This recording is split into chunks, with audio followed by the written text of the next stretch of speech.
People. Que pasa, suck, say what they do.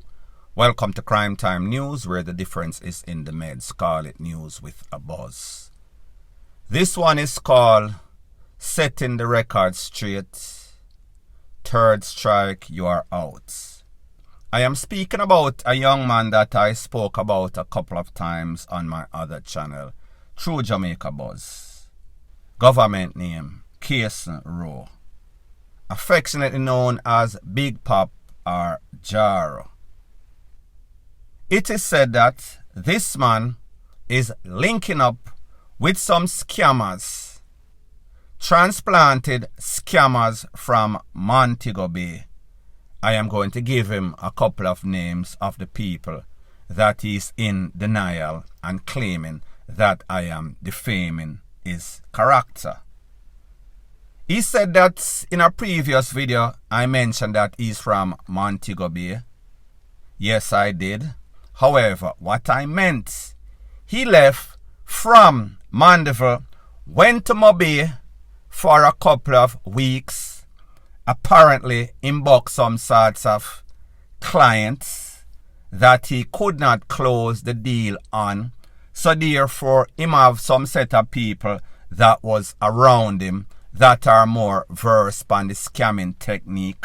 So therefore, he left from Mandeville and he went to Montego Bay for a few short weeks. Him closed the deal and he came back. When he came back, he bought a Voxy and he also bought a Mark X. That person also bought a Crown motor vehicle. Mark X and Crown are the typical scammer vehicle. Not to say that other people that have Crown or Mark X are not legitimate businessmen, but me just say there's a stereotypical vehicle that most of these scammers use, and those are the two. So he mentioned that I said that he is from Montego Bay.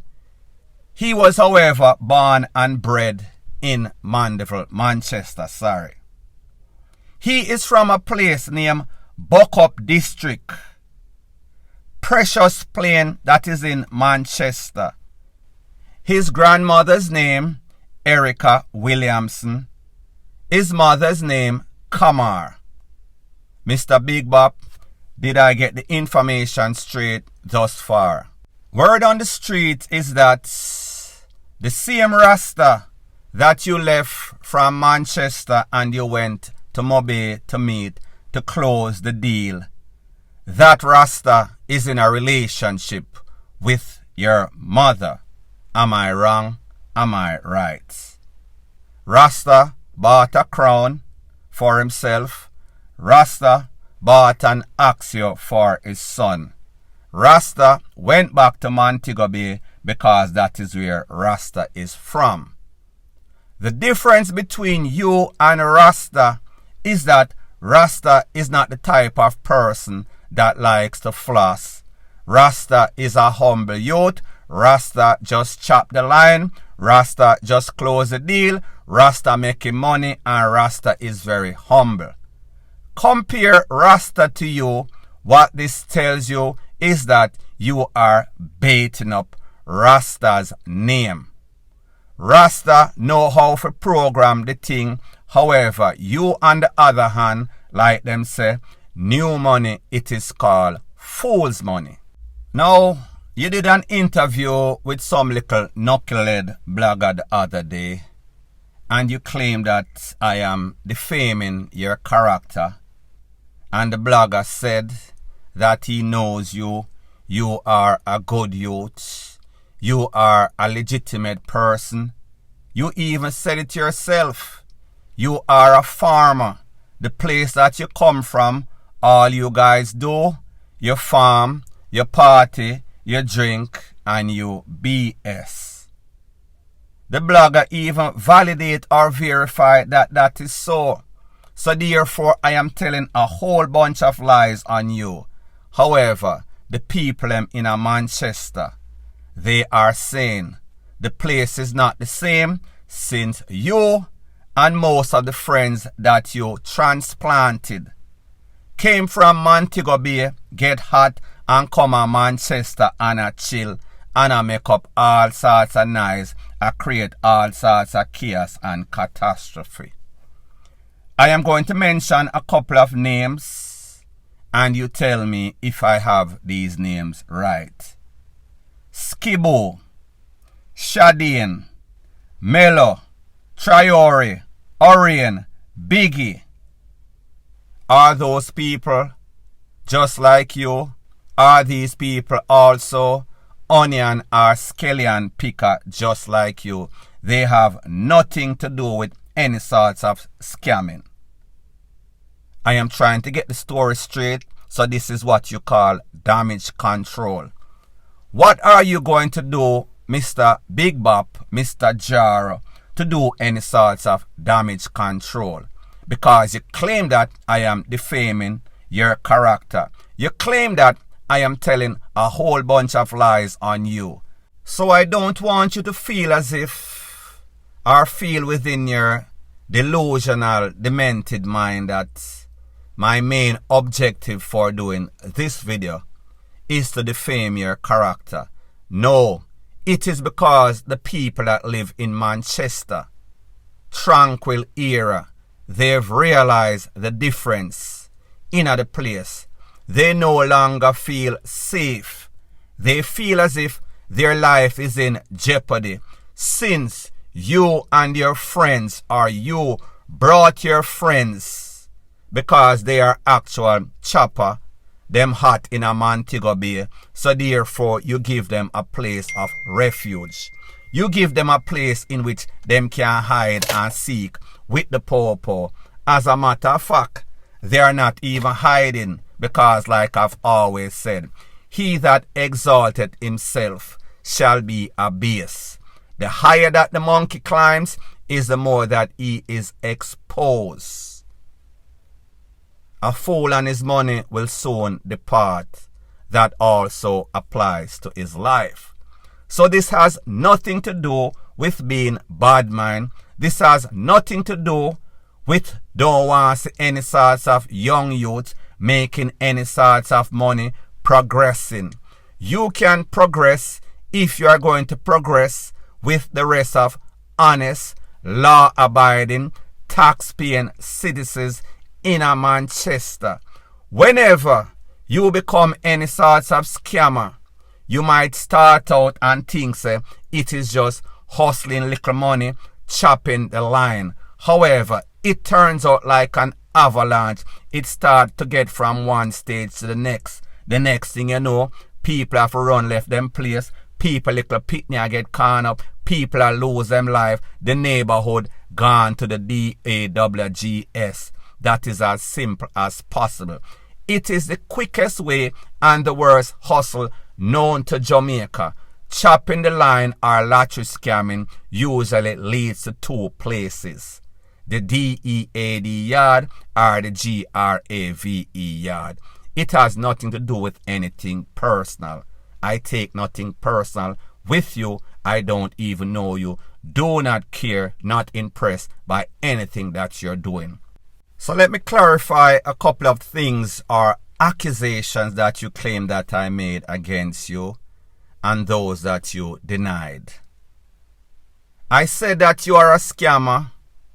I said that you are chopping the line. I said that you are bringing all the transplanted scammers to Manchester. You said that you are an onion or scallion farmer. People, I know a whole bunch of farmers, seen a whole bunch of farmers, and these farmers don't farm a fool.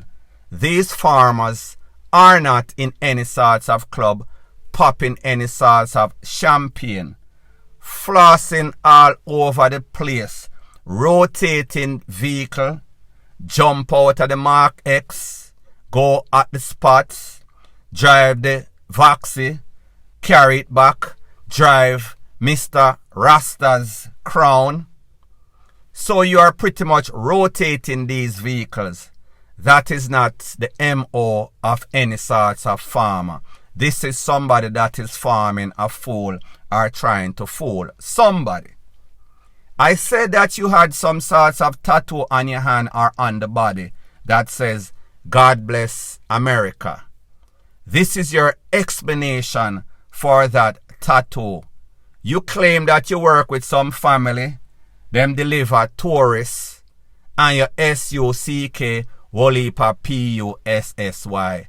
You get a whole heap of American girls. So therefore, you put a tattoo on your body that says, God bless America. I said that you had that tattoo because you call these WHITE people fool and you're taking advantage of them. Them appear you. So therefore, you are laughing, you are taunting. Which one of those explanations do you think sounds better? You also denied when I said that since you came back, I did say you bring back the vehicle. However, you could have bought that vehicle in a Manchester or those vehicles, the Voxy and also the Mark X. You said that your vehicles are registered. I said at first, you bought the vehicle, you had blue plates. You was driving around, rotating the vehicle, flossing like you always do. Give your friends that don't have any sorts of driver's license that were out there putting people's life in danger. Since then, obviously, you must have registered the vehicle, get fitness, get insurance. You were not going to do that all of your life, especially when you were being stopped by the popo on a regular basis. They used to look forward to you giving them money. It was more beneficial for them. However, every fool him always wise up sooner or later. So when I mentioned that you had these popo on your payroll, it was not a lie. The fact that they knew you, the fact that they had an idea what you were up to, them see you and them hail you up as money man, them pull over your friend, drive the vehicle them, and you would go back and get these vehicles. Nothing is any sort of lie about that. That is all true. You knew that it happened. However, you would do an interview. You would have people in a comment section defending you. But here's the thing. I understand the yes man mentality. I understand when you have a bunch of hungry people, they will do just about anything because they are just like you. Whenever you stand for nothing, you will fall for anything. So therefore, they are the ones that are easily misled. So at the end of the day, if you're out here doing wrong, you cannot be wrong and strong. You cannot be trying to do damage control against the truth. Because the truth and the fact is that you are indirectly or directly involved in scamming. Rasta is the man that is a humble youth that is closing the deal. You and Rasta trap some sorts of clients. You made a whole bunch of money. Rasta cleared the deal or finalized the deal. Rasta bought himself a crown and an axe for his son. You bought a Voxy and a Mark X. You're all over the place, flossing, rotating vehicles like show off people do, like them say, dog have money in buy cheese. It is always going to be problematic when you're out there flossing on poor people. People now go like that. I also mentioned that I am trying to save your life because the stuff that you're doing, it is not going to sustain your life. It is going to put your life in jeopardy. It is going to only make you end up in two places. The big yard or the GRAVE yard. I told you you were jeopardizing your life, the people that are around you, the residents in the community that have been complaining for a while until SHIT now hits the fan and everybody is running up and down. So let me analyze what I said and let me analyze what you said. You said that I am putting your life in jeopardy with the popo. I am not the one that the popo are taking bribe from. I am not the one that was driving up and down in a Manchester, flossing, rotating vehicles in a these club, popping champagne and a show off me ASS. So therefore, you are the one that was exposing or bringing the heat on yourself, on Rasta, on the rest of the clique. As it pertains to people bad minding you and people here say you have money at trope, you were also the one that was doing that. That was not me. I was the one that was giving you constructive criticism, trying to save your life. However, I understand you are not the brightest person. You are fully DUNCE. So therefore, when I'm telling you something that is for your good, you look at it as some sorts of criticism or some sorts of bad mind. But the truth and the fact is that everything that I've said today, everything that I've said before, maybe I made a couple of mistakes. However, the message is still the same. The people in Manchester tired of Uno because you said it yourself. You come from a crime-free area. A place where people farm, them drink, them party and them BS. So you were the one, you and your clique, that brought these scammers to the people in place. Because Uno want to sit down and hold office and think say, Uno go corrupt or mess up the people in place. The people them, they are not having it. So therefore, you might want to re-strategize. You might want to rethink the path that you are going down and trying to take the whole of Manchester with you eventually. Because it always starts out what you call innocent and then it just gets from bad to worse. And then people lose them life. If anybody will lose them life, it is you and your friends because you are creating this problem that exists in a Manchester. Point blank and period. So anyways, people, thanks once again for checking out my video. If you appreciate videos like this, please show your appreciation by liking, commenting, sharing and subscribing to my channel. That is how YouTube promotes videos like these to like-minded, sensible persons like yourself. Bless up.